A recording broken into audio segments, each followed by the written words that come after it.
வணக்கம். எஸ்கே சினிமாஸின் சார்பாக உங்களை வரவேற்கிறேன்.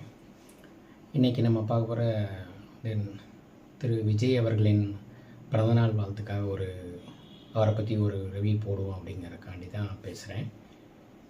என்ன இது விஜய் அவர்களுக்கு ரிவ்யூ போடுறோம் பிறந்தநாள் வாழ்த்துக்கள்ங்கிறத விட அவருடைய உழைப்பு, கடின உழைப்பை பற்றி கொஞ்சம் டீட்டெயில்டாக பேசுவோம் அப்படிங்கிறது தான். திரு விஜய் அவர்கள்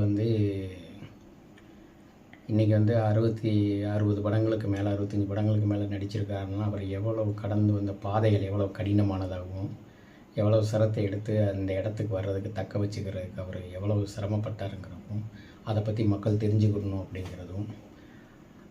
அப்படிங்கிறக்காண்டி தான் இந்த ரிவ்யூ. ஸோ இந்த பிறந்தநாளில் அவரை பற்றி அதை பேசினா சந்தோஷமாக இருக்கும் அப்படிங்கிறனால தான் இந்த ரிவ்யூ போடுறோம். திரு விஜய் அவர்கள் ஆரம்ப காலங்களில் திரு எஸ்ஏசி மகனாக அறிமுகமானாலும் அவருடைய படங்களில் பல படங்கள் ஆரம்ப காலங்களில் மக்கள்கிட்ட ஒரு எதிர் விமர்சனங்களை சந்தித்து இவரெலாம் நடிக்கிற மூஞ்சியா அப்படிங்கிற மாதிரிலாம் கேள்விக்குறிகள்லாம் நிறையா தடுமாறி சினிமாவே புறக்கணித்த ஒரு நடிகர்களில் அவரும் ஒருத்தர். பலர் பேர் அதுக்கு முன்னாடி உண்டு, அதில் அவரும் ஒருத்தர். அதில் மீண்டு எந்திரிச்சு சில சேடவெல்லாம் உடச்சி அவங்க அப்பா சினிமாவில் பெரிய டைரக்டராக இருக்கார், அவருடைய பையங்கிறனால தான் வர முடியுது அப்படின்னு இன்றைக்கி நிறைய பேர் பேசிக்கிட்டு இருந்தாலும் அது இல்லை உண்மை.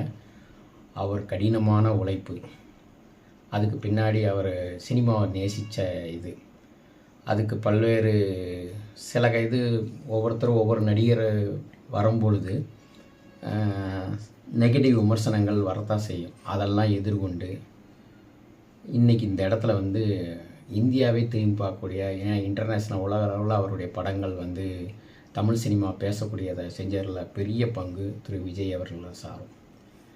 ஏன்னா இன்றைக்கி இருக்க தமிழ் சினிமா ஒரு 5 6 காலங்களில் எவ்வளவு வசூல் ரீதியாகவும் சரி இன்டர்நேஷ்னல் லெவலில் தமிழ் சினிமா கொண்டு போய் நிறுத்தினால திரு விஜய் அவர்களை மட்டுமே அது சாரும்.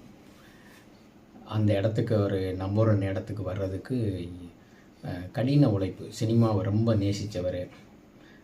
சினிமாக்களில் சமூக கருத்துக்களை மிக பகிரங்கமாகவே திரு விஜயகாந்த் அவர்களுக்கு பிறகு தமிழ் சினிமாவில் ரொம்ப நேர்மையாக பகிரங்கமாக சொன்னதில் அவரும் ஒருத்தர்.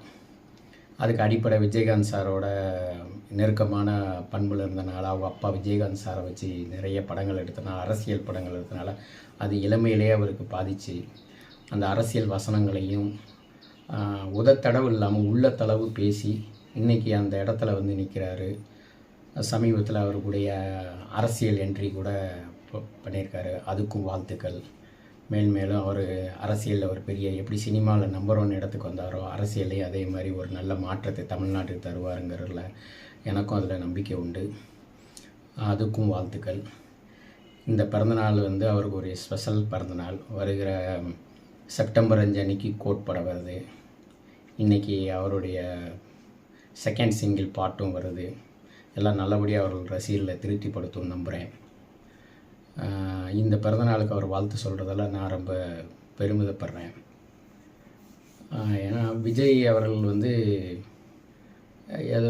ஏதோ ஒரு சினிமாக்கான அவரை பற்றி பேசுகிறேன்னு அர்த்தம் இல்லை. அவருடைய தொடர்ந்து 5 ஆண்டு காலங்களில் பார்த்திங்கன்னா எப்படி விஜயகாந்த் சார் ஒரு குறிப்பிட்ட 7 படங்களுக்கு மேலே எஸ்ஏசிட்ட ஒர்க் பண்ணும்போது சார்கிட்ட ஒர்க் பண்ணிட்டு வரும்போது அரசியல் படங்களில் தெளிவாக திருப்பி அரசியலுக்கு வரும்போது எப்படி விஜயகாந்த் முடிவெடுத்தாரோ அதே தன்மையில் இன்றைக்கி அரசியல் படம் அவருடைய தமிழன் படத்தில் ஏன் 10-20 வருடங்களுக்கு முன்னாடியிலேருந்து கூட அவருடைய ஸ்டார்டிங் படமே அப்படி தான் இருக்கும். 20 வருடம் தமிழன் படமே அந்த ஸ்டார்டிங்லேருந்து இன்றைக்கி கடைசியாக 7-8 படங்கள் அரசியலை நேரடியாக எவ்வளவு தவறு நடக்குன்னு சுட்டி காட்டி அதை நிரூபிச்சும் காமிச்சு உச்சத்தில் இருக்கும்போது ஒரு நடிகர் அரசியலுக்கு என்ட்ராகிறங்கிற அவ்வளோ சாதாரண விஷயம் இல்லை. ஏன்னா பல பேர் இங்கே வரும்போது கூட ஃபீல்ட் அவுட் சினிமாவில் சர்க்கிளை சந்திச்சதுக்கப்புறம் தான் இதுக்கு வந்தாங்க. ஆனால் விஜய் அப்படி இல்லை. இன்றைக்கி அவர் அரசியலுக்கு என்ட்ராகி இருந்தால் கூட தமிழ் சினிமாவுக்கு ஒரு பெரிய இழப்பு தான். ஏன்னா இன்றைக்கி அவர் இடத்துல நிரப்புறதுக்கு எந்த நடிகரும் இல்லைங்கிறது தான் யதார்த்த உண்மை. ஸோ எதுவாக இருந்தாலும் நம்ம தமிழ்நாட்டுக்கு ஒரு மாற்றம் வரணும் அப்படிங்கிறதெல்லாம் அரசியலையும் அவரை வரவேற்கிறோம். இந்த நாளில் அவரை வாழ்த்துறல எஸ்கேஎம் சினிமாஸ் பெருமைப்படுகிறது. நன்றி, வணக்கம்.